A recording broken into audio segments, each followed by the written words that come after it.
Yun, boy, no?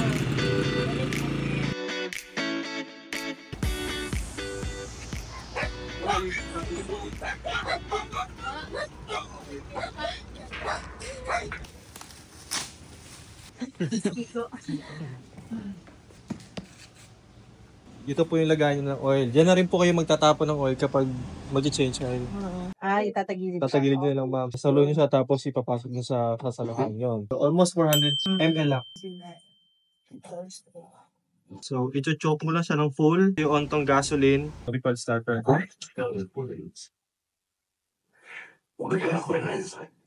Dalawang hila ka, tapos hindi ka may start. Kaya half choke mo lang siya. Galing sa unchoke, choke, tapos sumunod half choke lang. So, yung mid lang.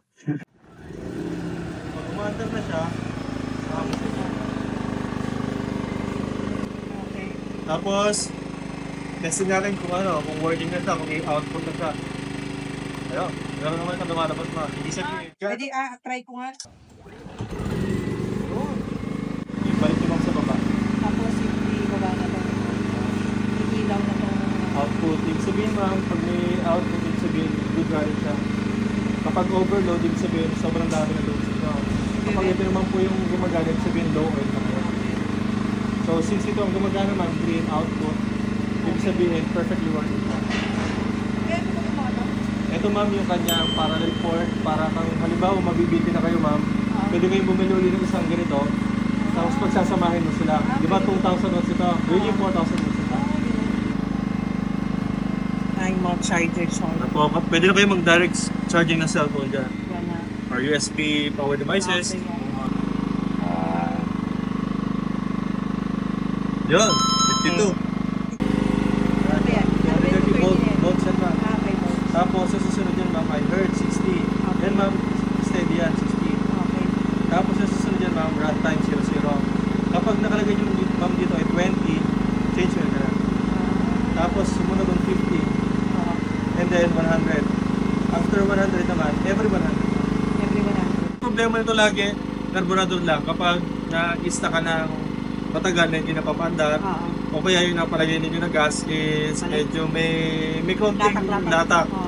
Meron naman akong tutorial video kung paano linisin. Pwede nyo i-DIY yun ma'am, or pwede rin naman na ipagawa yun sa motor shop. Nasa 250 to 300 pesos na.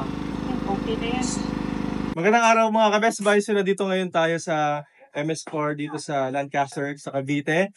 So, ang ating kliyente nga pala is si Ma'am Charity. Purchase siya ng Pilking 23i. Sa first impression niyo doon sa generator, ano yung gusto niyo dito sa generator na to? Handy, hindi maingay, madaling pagarin. Anong masasabi niyo doon sa noise niya? Napakahina, napakahina. Nahirapan ba kayo mag-start? Ay, easy lang, easy lang.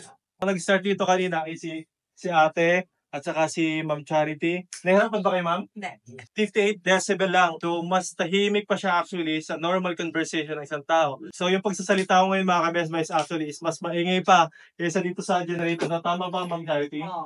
Normal conversation voice ng uusap na tao is 62 decibel. Samantalang yung ating Pilking 23i ay 58 decibel lang. Para sa inyong mga orders, comments, and suggestions, mga tayo mag-text, tumawag sa aming cellphone number, mag-flash sa screen. Bisahan namin Facebook, YouTube, and TikTok for more videos. Maraming salamat Ma'am Charity and Sir Max sa pagtangkilik sa Best Buy Mindoro. Mag-ingat po tayo palagi. God bless po Ma'am Charity. Maraming salamat po. Nagbigay pa ng pamariya din si Ma'am.